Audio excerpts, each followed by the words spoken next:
Solar thermal. The term solar thermal is used to describe a group of technologies that capture the heat energy from the sun and use it for various forms of heating and the production of electricity.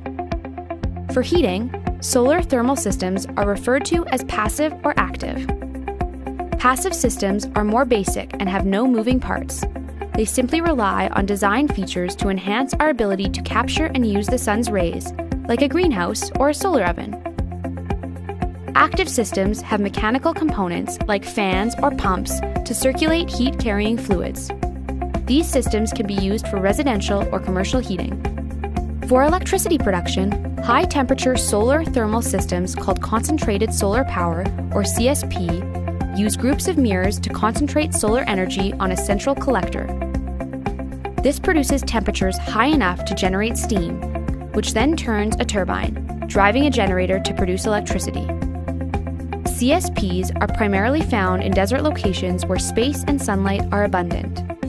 One advantage of solar thermal energy production is that it is a clean and renewable energy source that uses a free form of fuel, the sun. Most solar thermal systems are also low maintenance because they use simple technologies and in the case of passive systems have no moving parts. However, the nature of sunlight can cause problems for the use of solar thermal systems. Sunshine is not a very concentrated energy source, so it can take a large area to make a reasonable amount of energy, evoking efficiency and in some cases land use concerns.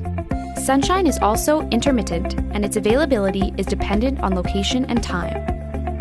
CSP has additional advantages and disadvantages.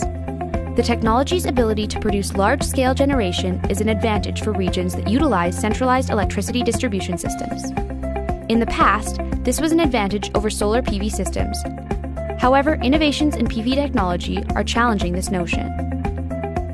A key disadvantage to CSP is that installations are normally located in remote desert areas.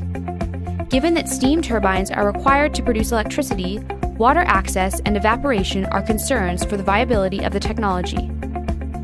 In addition, transmission of electricity over long distances is expensive and can lead to distribution losses. Finally, practical challenges such as upfront capital costs and awareness can also be barriers to implementation of all forms of solar thermal technologies. That's solar thermal.